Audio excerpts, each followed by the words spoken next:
बाबा Indradev girls educational institute Maheshpur Kala के online classes में आप सभी का स्वागत है। हम लेकर के आए हैं डीएलएड द्वितीय सेमेस्टर विषय हिंदी अध्याय 7। इसमें देखते हैं संज्ञा, सर्वनाम, क्रिया, विशेषण, वचन, लिंग तथा काल को पहचानना। ये हमारा 7 अध्याय है। अब इसमें हम देखते हैं क्रिया। संज्ञा और सर्वनाम के बारे में हम पिछले वीडियो में पढ़ चुके हैं। आज देखेंगे हम क्रिया और विशेषण के बारे में। तो क्रिया देखते हैं। क्रिया किसे कहते हैं? जिस शब्द से किसी कार्य का करना या होना पाया जाता है उसे हम क्रिया कहते हैं। ठीक, जैसे राम खाना खाता है, तो राम क्या होता है? खाना खाता है। खाना जो है क्रिया हो गया। खाना खाता है क्रिया हो गया। राम दौड़ता है, दौड़ना क्रिया हो गया। इस शब्द के द्वारा कार्य का होना जो है पाया जाता है, इसलिए इसको हम क्रिया कहते हैं। अब हम देखते हैं क्रिया के भेद, सकर्मक क्रिया और अकर्मक क्रिया। अब इसमें जो है सकर्मक क्रिया किसे कहते हैं?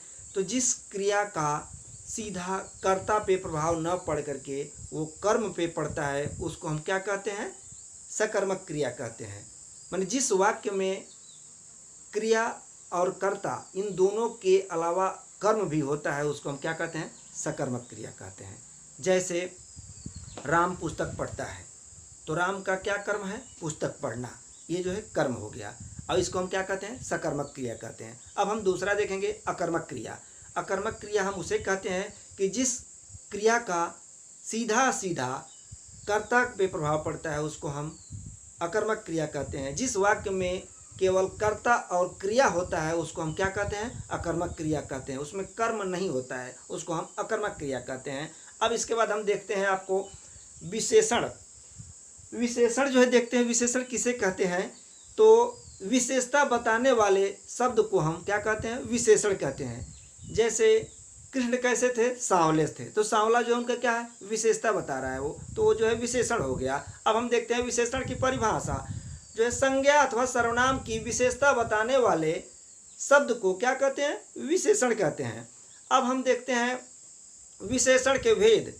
विशेषण के भेद में हम देखते हैं गुणवाचक विशेषण, संख्यावाचक विशेषण, परिमाणवाचक विशेषण और सर्वनामिक या संकेत बोधक विशेषण। अब हम पहले देखते हैं हम गुण को। तो जिन विशेषताओं से पदार्थ के गुण, रंग, आकार, दशा अथवा रूप आदि का बोध होता है, उसको हम क्या कहते हैं? गुणवाचक कहते हैं। जैसे अच्छा, बुरा, काला, गोरा, ये क्या है? आपका गुण है आपका, इसको हम गुणवाचक विशेषण कहते हैं। अब दूसरा हम देखते हैं आपका संख्यावाचक विशेषण।